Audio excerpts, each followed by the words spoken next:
साथियों नमस्कार। एग्जाम आप लोग का पोस्टपोन हो चुका है।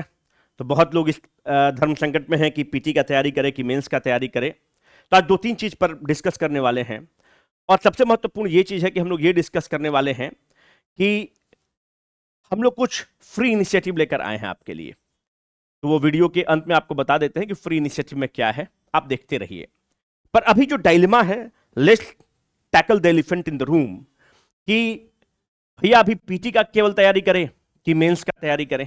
पहला समस्या तो ये है। दूसरा, अगर हम टेस्ट सीरीज दे रहे हैं, किसी का टेस्ट सीरीज दे दीजिए, आपके विवेक पर डिपेंड करता है, तो उसमें नंबर कम आ रहे हैं। और अगर नंबर कम नहीं भी आ रहा है तो हमको टेस्ट सीरीज को एनालाइज कैसे करना है, इसको एक बार डिस्कस कर लेते हैं कि कोई भी टेस्ट सीरीज कितना इंपॉर्टेंट है, उसको डिस्कस करेंगे। तीसरा, जो एक फ्री इनिशिएटिव हम लोग लेकर आ रहे हैं, एक बार उसके बारे में डिस्कस करेंगे। ठीक है, तो दो तीन चीज पर डिस्कस करते हैं। Let us start. पहला यह है कि एग्जाम आपका पोस्टपोन हो चुका है।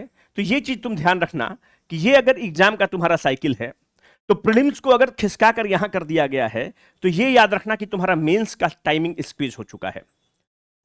जब मेंस का टाइमिंग तुम्हारा स्क्वीज हो चुका है, तो हो सकता है तुम्हारा एग्जाम जनवरी में करा ले मेंस का। उस परिस्थिति में तुम्हारे पास क्या विकल्प है? क्या तुम ऐसे को लेकर रेडी हो? अगर तुम यूट्यूब पर देखोगे तो बाकी लोग बोलेगा कि सितंबर 20 सितंबर को हो रहा है, 7 सितंबर को हो रहा है। मेंस पढ़ाना मुश्किल है ना? मेंस के लिए आंसर राइटिंग प्रैक्टिस कराना मुश्किल है। तो बेसिकली ये तुम्हारे विवेक पर निर्भर करता है कि तुम कोचिंग के जिमिक्स को समझ पाते हो कि नहीं, नए नए यूट्यूबर्स के जिमिक्स को समझ पाते हो कि नहीं। मेंस मुश्किल है, पर मेंस में हम ऐसे के लिए रेडी हैं क्या? आपको इस चीज का पता होना चाहिए कि किसी को 130 नंबर भी ऐसे में आ रहा है और किसी को 190 नंबर भी ऐसे में आ रहा है। क्या ये 60 नंबर का जो इंक्रीमेंट है तुम इस 2 महीना में बढ़ा लोगे? तो हम ये नहीं बोल रहे हैं कि कोई कोचिंग ज्वाइन करो, अपने करो, कोई दोस्त यार के थ्रू करो, ग्रुप डिस्कशन बना के करो, जो कोचिंग पर विश्वास है उसके थ्रू जाओ, लेकिन मेंस को अपने आप को प्रिपेयर करो।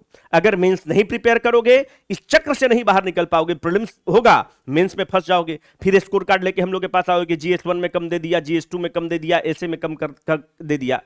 तो हम सिंपैथी दे सकते हैं, इससे ज्यादा थोड़ी कुछ दे सकते हैं। तो पहली बात यह है कि आप मेंस की तैयारी पैरेलल रखिए। अब आपके विवेक पर है कि आप कैसे रखेंगे। अगर आप 6 घंटा पढ़ रहे हैं तो 60% of your studies should be dedicated to the prelims and 40% of your studies shall be dedicated to the mains. Mains में मुख्य रूप से आपको क्या फोकस करना चाहिए? एक स्टैटिक पोर्शन जो है आप उस पर कमांड कर लीजिए। जैसे ऐसे चेंज हो जाएगा क्या? ऐसे तो लिखने की कला है, विधा है, आपको ऐसे कर लेना चाहिए। हिस्ट्री में 57 का क्रांति कर लो, नन कॉपरेशन मूवमेंट कर लो, जेपी का आंदोलन कर लो, क्विट इंडिया मूवमेंट कर लो, फिलॉसफी ऑफ द टैगोर कर लो, फिलॉसफी ऑफ द नेहरू कर लो, फिलॉसफी ऑफ जयप्रकाश नारायण कर लो। ये सब चीज बदलेगा क्या? पटना पेंटिंग, पटना कलम कर लो, मंजूषा पेंटिंग कर लो, मधुबनी पेंटिंग कर लो। इस सब पे रेडीमेड तुम्हारे पास आंसर होना चाहिए। नहीं होगा तो बाद में बहुत पछताओगे। फिर तुम ये नहीं बोल सकते हो कि कोई बताने वाला तुमको नहीं था। तो पहली बात यह है कि डेट अभी नहीं आ रहा है और मेंस तुम्हारा जनवरी के आसपास होगा। लोग बोल रहा था 20 सितंबर को होगा, 10 सितंबर को होगा। अरे भैया, अक्टूबर में जा रहा है परीक्षा। जब परीक्षा अक्टूबर में जा रहा है तो you should be prepared with all this things, है ना? तो पहली बात तो यह है कि 60% पीटी, 40% मेंस। जैसे तुमको करना है करना, बाकी तुम्हारी मर्जी है। अब आते हैं कि टेस्ट सीरीज पर कि सर हम लोग टेस्ट तो देते हैं। पहली बात यह रखना कि बहुत लोग बोलेगा कि ऑनलाइन दे दो, ऑनलाइन दे दो। हमारे यहां भी लोग ऑनलाइन इनरोल्ड होता है, बिना लॉन्ग लपेट के कह रहे हैं ऑफलाइन टेस्ट का कोई सब्सटीट्यूट नहीं है इस ऑनलाइन टेस्ट से। ऑनलाइन टेस्ट तभी फ्रूटफुल है जब आप बहुत कंट्रोल्ड इन्वायरमेंट में परीक्षा दे रहे हैं, बहुत डिसिप्लिन है। दूसरी बात, ऑफलाइन में अगर कोशिश करना, अगर बहुत दूर भी रहते हो तो ऑफलाइन में आकर तुम परीक्षा देने की कोशिश करना। दूसरा बात, बिना लॉन्ग लपेट का offline is better than the online, क्योंकि एक कंट्रोल्ड इन्वायरमेंट बनता है। जो आप पैनिक करते हैं, एंजाइटी का सिचुएशन क्रिएट होता है, उसमें आपको हेल्प करता है।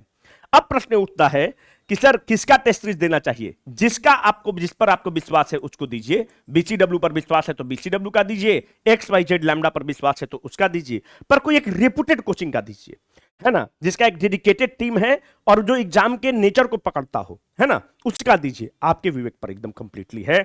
ऑफलाइन दीजिए, कोशिश जरूर ऑफलाइन का करिए। अब ये स्थिति ये बनता है कि सर हमारा नंबर कम आता है। दूसरा, हमारा टेस्ट पेपर को एनालाइज कैसे करें? आपने सेंटर पर जाकर परीक्षा तो दे दिया, that is only the 20% of the work done. 80% of the work कहां होगा? घर पर होगा। अब हम आपको बताते हैं कि कैसे काम करना है। एक हम क्वेश्चंस के थ्रू लेंगे तो आपको ज्यादा समझ में आएगा। पहली बात यह है कि अगर एक क्वेश्चन देखिए, ये कल जो फ्री ओपन टेस्ट हुआ था उसका क्वेश्चन है। अब आप हमको ये बताइए कि अगर कोई लड़का ये क्वेश्चन को गलत कर रहा है तो व्हाई ही शुड नॉट और she should not feel bad about this.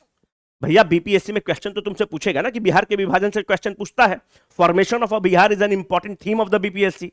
अगर फॉर्मेशन ऑफ द बिहार एक इंपॉर्टेंट थीम है और तुम नहीं कर पा रहे हो तो तुम गलत कर रहे हो कि नहीं कर रहे हो। क्वेश्चन है जो कल परीक्षा हुआ है संडे को, on which date did the Bihar reorganisation bill receive the final assent of the president of the India. हमको यकीन है कि 90% लोग इसका आगरा आंसर टिक किया है, जानबूझ के इस क्वेश्चन को सेट किए हैं।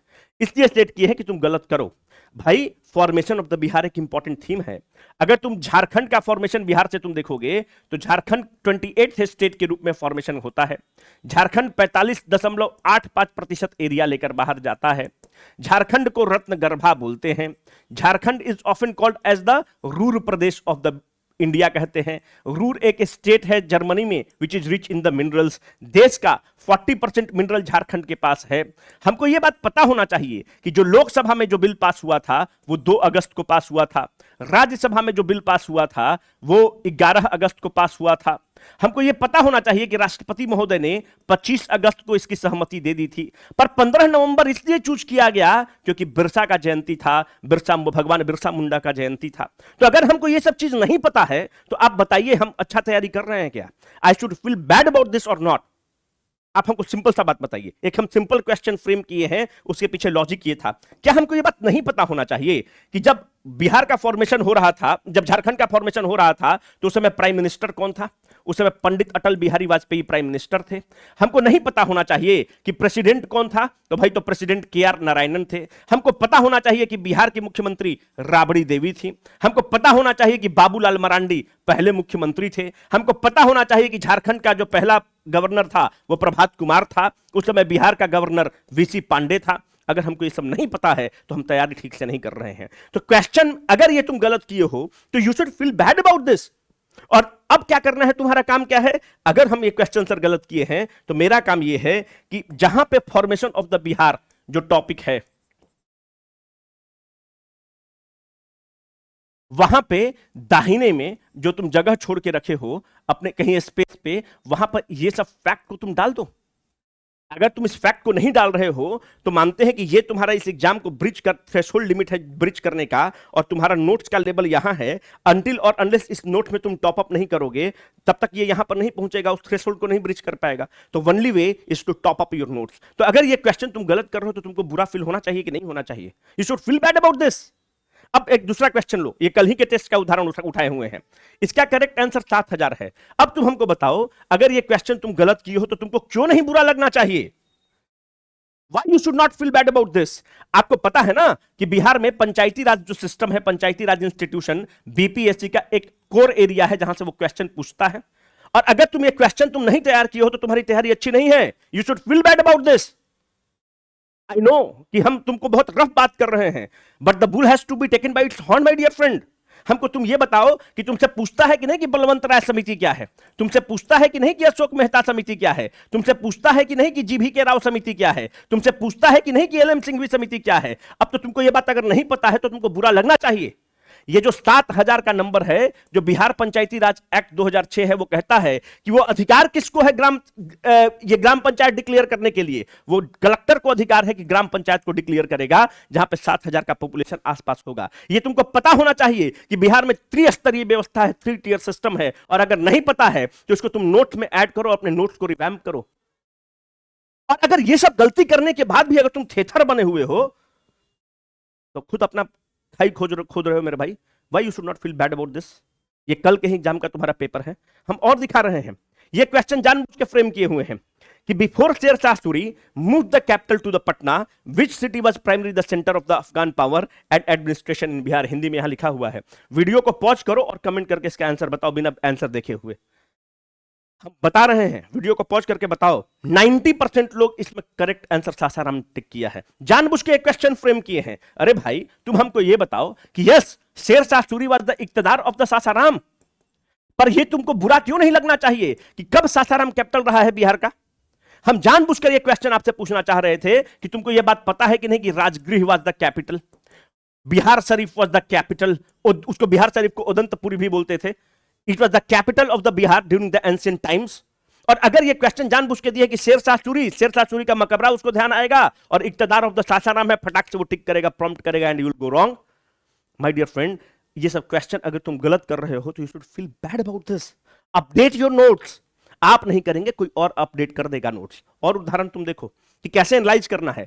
ये क्वेश्चन तुम बताओ, हेमंड कमीशन, अगर तुम बीपीएससी के पेपर को देखोगे ना बाबू, तो अगर तुम प्रीवियस ईयर क्वेश्चन, अगर सबसे बढ़िया कोई टेस्ट सीरीज है तो प्रीवियस ईयर क्वेश्चन है। हम आपसे पूछते हैं एक बार पीवाईक्यू को एनालाइज करना और हमको बताओ कि हेमंड कमीशन से क्वेश्चन पूछा है कि नहीं, जगजीवन राम एक इंपॉर्टेंट थीम है कि नहीं बीपीएससी का। अगर तुम चाहते हो कि वो सब सारा थीम हम का एक वीडियो बना दे सब्जेक्ट वाइज, तो कमेंट करके जरूर बताना, हम बहुत शौक से बनाएंगे। लेकिन हम तुमसे पूछते हैं कि प्रीवियस ईयर क्वेश्चन को एनालाइज करके बताओ कि हेमंड कमीशन इंपॉर्टेंट थीम है कि नहीं। और अगर तुमने इस क्वेश्चन को गलत किया है तो क्या तुम तैयारी ठीक से कर रहे हो? और अगर गलत किए हो और अगर तुमको बुरा नहीं फील हो रहा है, तब तो तुम ढीठ बन चुके हो और कुछ नहीं बन चुके हो, ढीठ बन गए हो। हमको यह बात बताओ कि बाबू जगजीवन राम जो हैं, इनको हम लोग बाबूजी कहते हैं। ये जगजीवन राम वही हैं जो मीरा कुमार के बेटा हैं। अभी वीडियो के अंत में मीरा कुमार के पिता हैं, मीरा कुमार जो स्पीकर थी और सासाराम से चुनाव जीतती थी, है ना। वीडियो के अंत में हम तुमको बताते हैं कि हम लोग क्या फ्री इनिशिएटिव ला रहे हैं, उसको भी तुम देख के जाना। अब ये बात बताओ, अगर तुम मान रहे हो कि सेपरेट इलेक्टोरेट फॉर हरिजन मार रहे हो और फिर तुमको बुरा नहीं लग रहा है, तब तो फिर तुम एकदम ढीठ हो। You should feel bad about this. और जिसका भी तुम टेस्ट पेपर दे रहे हो, वहां पे तुम देखो कि क्या वो डायरेक्ट फैक्चुअल क्वेश्चन तुमसे पूछ रहा है, और फैक्चुअल क्वेश्चन तुम टिक करके बहुत खुश हो रहे हो कि oh my God I am getting 90। तुम्हारा कॉन्फिडेंस बढ़ा रहा है। This is not the right time to build your confidence, my dear friend. This is the right time to make you learn. तुम जाकर देखो कि मार्केट वही धकाधक चल रहा है और तुम एकदम खुश हो, 90 नंबर, 100 नंबर, और इस सब क्वेश्चन में तुम बाप बाप कर दे रहे हो। और हेमंड कमीशन एक इंपॉर्टेंट थीम है बीपीएससी का, कि है कि नहीं, जाकर पीवाईक्यू एक बार पलट के देखना, तर्कस किताब तुम पलट के देखो जाकर तुम। भैया इसका होना चाहिए कि वोटिंग राइट फॉर द दलित के लिए गए थे और रांची में गए थे हेमंड कमीशन के लिए। आपको पता होना चाहिए कि जो बाबू जगजीवन राम है, एक पार्टी भी बनाए थे, कांग्रेस फॉर डेमोक्रेसी। आपको पता हो, आप हमको कमेंट करके बताइए कि जब भारत पाकिस्तान युद्ध चल रहा था तो डिफेंस मिनिस्टर कौन थे? हमको इसका उत्तर में बताइए। जब भारत पाकिस्तान युद्ध चल रहा था, जब बांग्लादेश का सेपरेशन चल रहा था, उस समय डिफेंस मिनिस्टर कौन था? कमेंट करके हमको बताइए। जब बांग्लादेश का फॉर्मेशन चल रहा था तो उस समय डिफेंस मिनिस्टर देश का कौन था? अब ये क्वेश्चन जो लड़का सही कर दिया है, उसका इतना अंडरस्टैंडिंग स्ट्रांग है कि तुम बिहार स्पेशल में उसको कोई दिक्कत ही नहीं होगा। जो भी स्प्रिंट वाले बैच के लोग हैं, आप बताइए कि आपने इस क्वेश्चन को सही किया था कि नहीं? हम ही ने फ्रेम किया है इसको। बताइए आपको पता है कि नहीं कि टाल और चौड़ रीजन क्या होना चाहिए? अगर नहीं पता है तो you should feel bad about this my friend, कि जो टाल रीजन है और जो टाल रीजन है और चौड़ रीजन है। पहला तो हमको यह बात बताइए कि जो टाल और चौड़ रीजन है, it is a striking feature of the north Bihar, it is a striking feature of the south central Bihar, it is the striking feature of the Simanchal area, it is a striking feature of the south Bihar। Comment करके हमको बताओ। और अगर ये सब चीज नहीं पता है तो तुम बहुत गड़बड़ कर रहे हो मेरे भाई। क्वेश्चन नंबर 1 हो गया। क्वेश्चन नंबर 2 का हमको उत्तर बताओ। ये हो गया टाल और चौड़। अब हमको तुम इसका ये बताओ कि diara is a feature of. Question number 2 का उत्तर लिख के बताओ। Option number A north west Bihar, option number B north central Bihar, option number B Seemanchal, option number D south Bihar. और ये सब चीज तुमको नहीं पता है तो you should feel bad about this. और अगर किसी ने इस क्वेश्चन को सही कर दिया है, इस क्वेश्चन को अगर किसी ने सही कर दिया है, तो उसका बहुत deep understanding of the subject है। कभी इसको अटेम्प्ट करके देख के बताओ। भैया तुमको बताए हुए हैं, है ना। अब तुम ध्यान से देखो, तुमको हम बताए हुए हैं, छाती पीट पीट के बताए हुए हैं कि जो टाल जो क्षेत्र होता है, जैसे कि बड़हिया टाल, जैसे कि मोकामा टाल, यहां पर तुम देखोगे कि जो टाल एरिया है ये लो लाइंग एरिया है। जब लो लाइंग एरिया है तो यहां पर मानसून के समय पानी भर जाता है। जब पानी भर जाता है तो ये खरीफ क्रॉप के लिए फिट है ही नहीं, कल्टीवेशन के लिए। यहां पर केवल रबी क्रॉप का कल्टीवेशन हो सकता है। जब खरीफ का कल्टीवेशन हो ही नहीं सकता है, तो मुख्य रूप से बिहार में दो ही सीजन है, खरीफ सीजन और रबी सीजन। तो खरीफ का कल्टीवेशन हो ही नहीं सकता है क्योंकि वहां पे पानी लगा रहता है, तो रबी का होगा। तो दो में से एक सीजन तुम्हारा गैप है, hence this area is often called as the sickness of the Bihar.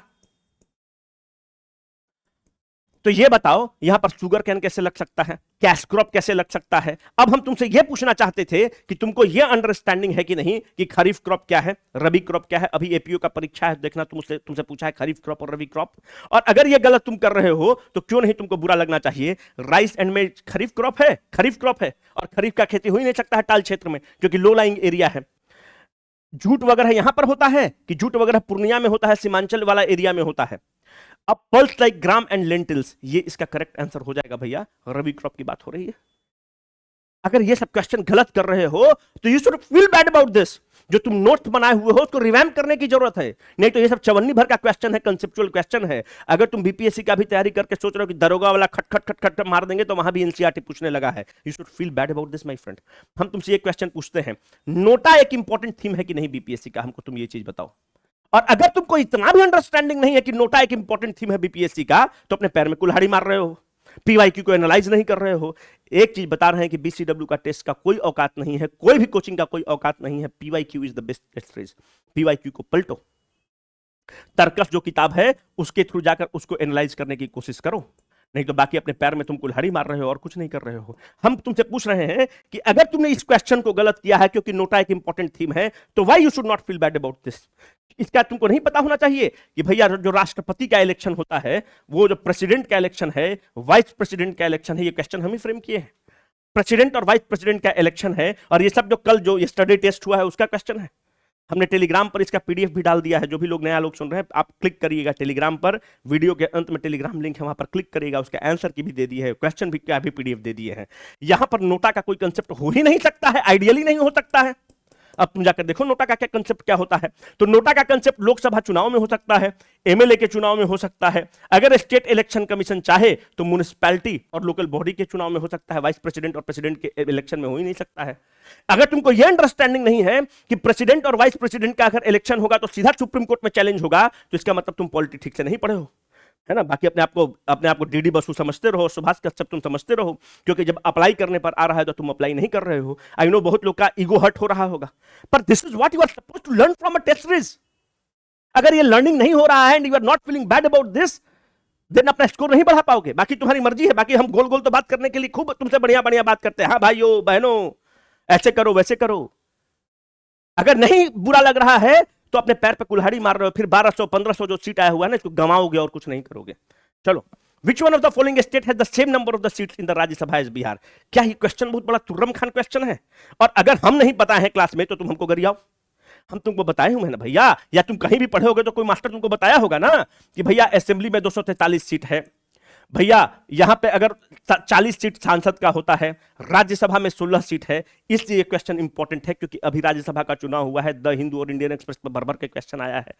दूसरी बात, वेस्ट बंगाल में भी उतना ही सीट है जितना बिहार के पास है, दोनों के पास 16-16 सीट है। और अगर ये क्वेश्चन नहीं तुम सही कर पा रहे हो तो क्यों नहीं तुमको बुरा होना चाहिए, और अगर बुरा फील कर रहे हो तो भैया इस नोट्स को अपडेट तो कर लो। यही तो टेस्ट सीरीज का मतलब था कि भाई जो चीज पर हम ध्यान नहीं दे पाए हैं उसको अपडेट करें।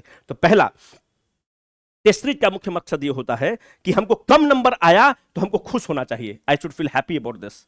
क्यों खुश होना चाहिए कि इसका मतलब हमको पहले पता चल गया कि भैया मेरा नोट्स उस लेवल का नहीं है, उसको हमको अपडेट करने की जरूरत है। जो ये इंफॉर्मेशन दिया हुआ है इससे नोट्स को तुम टॉपअप करके अपने आप को अपडेट कर लो और अपना नोट्स को रिवैम्प कर लो, बहुत टाइम है अभी। दूसरी बात कि अगर हम कोई क्वेश्चन गलत कर रहे हैं तो मानते हैं कि अगर फॉर्मेशन ऑफ द बिहार था तो लगे हाथ जो भी नोट्स बनाए हो वहां पर दाहिने तरफ या पन्ना ऐड करके वहां पर तुम कंटेंट को डाल के नोट्स को इनहैंस कर लो कि जब अगली बार तुम एग्जाम दोगे तो ये चीज तुम पहले पढ़ लेना। बाकी तुम्हारी मर्जी रहेगी कि तुम क्या करोगे। तो अगर कम नंबर आ रहा है, don't feel bad about this. भाई हम पढ़े थे, हमसे नहीं हुआ, पर एक चीज हमेशा ध्यान रखना कि हमेशा क्वालिटी क्वेश्चन अब लगाओ। कुछ लोग का आदत देखते हैं कि वन लाइनर लगा रहा है। अरे भाई हम लोग 5 साल से हैं, हमारे पास कम से कम 20,000 क्वेश्चन है। 20,000 क्वेश्चन उठा के तुमको छाप के दे दे, बाकी जो मार्केट में चल रहा है एक बार पीडीएफ बना के तुमको दे दे, तुम भी खुश, अरे 90 नंबर आता है, 100 नंबर आता है। ये सब क्वेश्चन में लेकर आओ, और अगर लेकर आ रहे हो तो धरती पर कोई पैदा नहीं हुआ कि तुम्हारा प्रीलिम्स पास करने से रोक देगा, क्योंकि डीप अंडरस्टैंडिंग है। वही कोचिंग दरोगा का भी सेट निकाल दे रहा है, वही कोचिंग जो है तुमको सिपाही और पुलिस भर्ती का भी निकाल दे रहा है। तो उसके पास एक बंडल ऑफ द क्वेश्चन है, उसी में से निकाल के यहां यहां यहां कर दिया। हम तुमसे पूछना चाहते हैं कि तुम हमको तो गरियाते हो, हम करंट अफेयर्स पढ़ाते हैं, कभी तुम एक बार कभी जाकर पूछे हो अपने कोचिंग वाले से कि सीएपीएफ में तुम्हारा कितना क्वेश्चन टकराया, क्यों नहीं अपने टेलीग्राम ग्रुप में फोटो खींच के डाल रहा है, हम तो अपने मैगजीन का डाले, अपने वीडियो का डाले। तुम कभी पूछे कि वेस्ट बंगाल पीसीएस में तुम्हारा कितना क्वेश्चन टकराया? कभी तुम कोचिंग वाले को अकाउंटेबल बनाए और तुम उससे पूछे कि अभी एपीओ का जो परीक्षा हुआ उसमें तुम्हारा कितना क्वेश्चन टकराया, क्यों नहीं तुम टेलीग्राम में डाल रहे हो? हिंदी मीडियम तुमको हम बोलना चाहते हैं, 370 को सिलेक्शन हुआ है तुम्हारा 2300 में, और तुम्हारा कोचिंग एगो दिखाएगा 400, एगो दिखाएगा 500, एगो दिखाएगा 700, एगो दिखाएगा 1000। कभी पूछे हो कि अंग्रेजी मीडियम का जो स्टूडेंट है जिसको तुम रैंकर दिखाते हो, वो हिंदी मीडियम के पास मुंह दिखाने जाएगा? तुम अंधभक्ति में खोए हुए हो, मास्टर का, कोचिंग का मजा में हो तुम खोए हुए कि फलानवा कोचिंग। तुम ये बताओ कि जो लड़का सिलेक्टेड है वो जाएगा हिंदी मीडियम के कोचिंग के पास? मॉक वीडियो देख रहे हैं, रील में एकदम नशा में है, धकाधक रील चल रहा है। अरे भाई, रील जो है ना वो मास्टर को हेल्प कर रहा है, कोचिंग को हेल्प कर रहा है। अभी हिंदी मीडियम को और भुगतना बचा हुआ है, एकदम बिना लौंग लपेट के कह रहे हैं। पहले ही कोचिंग वाला तुमको यूपीएससी से बाहर कर दिया, तुम्हारा एक सिलेक्शन नहीं होता है, रील में खोए हुए हो। अब तुम स्टेट पीसीएस से बाहर जा रहे हो, पूछो अपने कोचिंग वाले से जो 500, 600, 1000 और 2000 दिखा रहा है। 370 सिलेक्शन हुआ है तुम्हारा हिंदी मीडियम का बच्चा का, है ना? और जो हमारा हिंदी मीडियम का अभिनव कुमार सिंह का सिलेक्शन एक हुआ है, उसको हम बोले हैं कि तुम लोग के लिए कुछ वीडियो बनाए, तुम्हारा कल्याण करे। तुम तो मास्टर के भक्ति में और कोचिंग के भक्ति में खोए हुए हो, नशा में है कि 90 नंबर आ रहा है सेट में, बनाओ ये सब क्वेश्चन। इस सब क्वेश्चन को तुम्हारा कोचिंग वाला क्या बोलेगा? नहीं नहीं, बहुत अप स्टैंडर्ड का है। अरे अपना स्टैंडर्ड बढ़ाओ भाई, बीपीएससी का क्वेश्चन का स्टैंडर्ड बढ़ चुका है। 350, 400 सिलेक्शन हुआ है, 371, 75 सिलेक्शन हुआ है मात्र हिंदी मीडियम में। अब कोचिंग वाला तुमको रील पे रील दे रहा है। ओ माय गॉड, 300, 700, 1000 नशा में एकदम मस्त है। अब तुम यहां से भी हटोगे और तुम जाओगे दरोगा का तैयारी में। हम अवेयर तुमको कर रहे हैं। न तुम्हारा मास्टर हिंदी मीडियम का अखबार पढ़ता है, हिंदू ना पढ़ेगा, ना इंडियन एक्सप्रेस पढ़ेगा, ना तुमको कभी मजबूर करेगा पढ़ने के लिए। हम तो खुद दैनिक जागरण में लिखते हैं, फिर भी तुमको बोल रहे हैं कि अगर कोई आदमी हिंदू नहीं पढ़ रहा, इंडियन एक्सप्रेस नहीं पढ़ रहा, वो आउटडेटेड हो जाएगा। सिंपल सी बात बोल रहे हैं, तुमको आउटडेटेड हो जाएगा। अपना पेपर उठा के तुम देखना मेंस का, है ना? और तुमको एकदम इतिहास पढ़ा के मजा में एकदम किए हुए, इजी इजी क्वेश्चन दे के एकदम खुमार में रखे हुए है कि सिलेक्शन हो रहा है। जाके देखना, कभी पूछना अपने कोचिंग वाला से। 1000, 5000, 7000, 8000 गोली बंदूक चला लेगा सब। तो अपना पूछना, कभी अकाउंटेबल बनाना, है ना? अंग्रेजी मीडियम में 5 लाख कमी हो सकता है, पर अंग्रेजी मीडियम को इस चीज का जजमेंट है कि कहाँ हमको कचरा मिल रहा है, गार्बेज मिल रहा है, और कहाँ हमको कंटेंट मिल रहा है। कभी पूछे हो अपने कोचिंग वाला से कि कितना तुम्हारा सीएपीएफ वाला भी एग्जाम हुआ उसमें टकराया? कभी पूछे हो अपने मैगजीन जिसका पढ़ते हो कि तुम्हारा कितना उसमें आया? अभी भी जगो, नशा से जगो, जगो जगो भाई, आ जाओ। अब ये क्वेश्चन अगर तुम गलत कर रहे हो तो तुमको क्यों नहीं बुरा फील होना चाहिए? हम तुमसे पूछना चाहते हैं कि doctrine of the basic structure एक इंपॉर्टेंट थीम है कि नहीं बीपीएससी का? अगर नहीं है तो हमको बताओ, इंपॉर्टेंट थीम है कि नहीं बीपीएससी का doctrine of the basic structure? और अगर ये क्वेश्चन तुम गलत कर रहे हो तो why you should not feel bad about this. भैया वेलफेयर स्टेट होगा, डिग्निटी ऑफ द इंडिविजुअल होगा, इंटीग्रिटी ऑफ द स्टेट होगा। भाई parliamentary privileges enjoyed by the MP और एमएलए कब से होने लगेगा भाई? बेसिक स्ट्रक्चर का पार्ट हमको पता होना चाहिए कि doctrine of the basic structure का जेनेसिस केशवानंद भारती केस में हो रहा है। हमको पता होना चाहिए कि doctrine of the basic structure जो है वो evolve by the supreme court है। सबसे बड़ा बेंच जो 13 बेंच बना था वो doctrine of the basic structure और केशवानंद भारती केस में बना था। वो केस बाय केस बेसिस पे doctrine of the basic structure देता है। पर ये कॉमन सेंस का सवाल नहीं है कि भाई parliamentary privileges enjoyed by the MP और MLA can not be the part of the doctrine of the basic structure, and if you are doing it wrong you should feel bad about this. Simple सी बात है। अब बताओ, एक important cases तुमसे पूछता है कि नहीं, पेपर को एनालाइज करो। जो हाल फिलहाल में जो पेपर हुआ है वो एनालाइज करो। ये क्वेश्चन कल जो हुआ है पेपर उसी का है। तुमको पता होना चाहिए कि नहीं, MC Mehta versus union of India तुमसे पूछता है पीआईएल की उत्पत्ति कैसे हुई है, हुस्नैरा खातून केस के बारे में तुमसे पूछता है, तुमसे due process of the law and the ये सब क्वेश्चन पूछता है कि कहां से लिया गया है, procedure established by the law, due process of the law कहां से लिया गया है। अगर ये सब गलत कर रहे हो तो you should feel bad about this my friend. बाकी तो आपकी मर्जी है ना? अब देखो हम लोग क्या करने वाले हैं। अभी तुम देखो कि हम लोग जो बीसीडब्ल्यू में लगातार, अगर अभी से हम लोग इस काम नहीं कर रहे हैं, सीबीएस अभी से नहीं करा रहे हैं, बहुत पहले से करा रहे हैं, तो एक चीज को ध्यान रखना कि जो हम लोग टारगेट तुमको दे रहे हैं 14 अगस्त तक का, पहले भी तुम लोग को टारगेट दिए हैं। बार बार कल तुम लोग हम टेस्ट में सेंटर पे मिले, तुम लोग का कहना था कि सर टारगेट दीजिए और टेस्ट लीजिए, और ये हम पहली बार तो कर नहीं रहे हैं, ये सब हम लोग काम 68वीं से कर रहे हैं। ठीक है, तो 14 अगस्त तक का तुमको हम टारगेट दे रहे हैं। और ये हम कंटिन्यू करेंगे। ठीक है, 14 अगस्त तक तुमको क्या क्या करना है और कैसे तुम टेस्ट दोगे। पहला, कि 14 अगस्त को रात में 8 बजे हम लोग वीडियो के अंत में टेलीग्राम लिंक दिया होगा, वहां पर एक पीडीएफ डाल देंगे। दूसरा, 8 बजे 14 के रात को वेबसाइट पर जो बीसीडब्ल्यू का है वहां पर भी एक टेस्ट को एक्टिव कर देंगे, उसको तुमको अटेम्प्ट करना है। और जैसे तुम अटेम्प्ट करोगे 9 बजे हम एक वीडियो डाल देंगे, है ना। तो 9 बजे वीडियो डाल देंगे, क्वेश्चन हिंदी और इंग्लिश माध्यम दोनों में होगा। 9 बजे वीडियो डाल देंगे, उसका एक्सप्लेन करते हुए तुम उसको देख लेना। अब ये डिपेंड करेगा, हम तुम्हारा भाई जिम्मेवारी ये है कि अगर इसमें इनरोलमेंट लोगों का ज्यादा होगा, फ्री इनिशिएटिव है, 1 भी रुपया नहीं देना है, 0।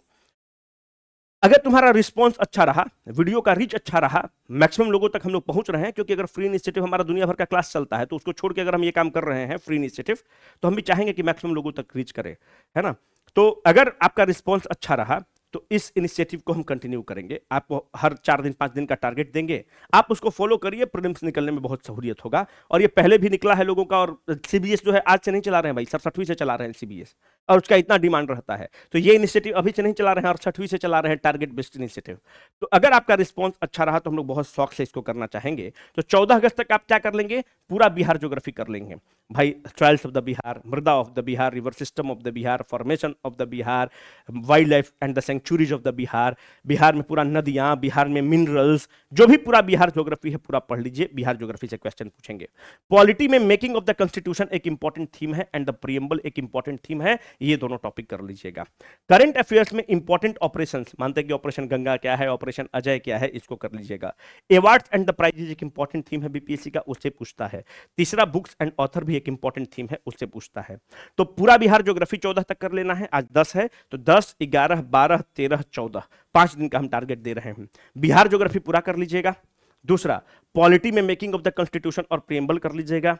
Current affairs, important operation, awards and prizes and the books and author कर लीजिएगा। जो स्प्रिंट बैच के लोग हैं आप लोग भी इन सब चीजों को रिवाइज कर लीजिएगा।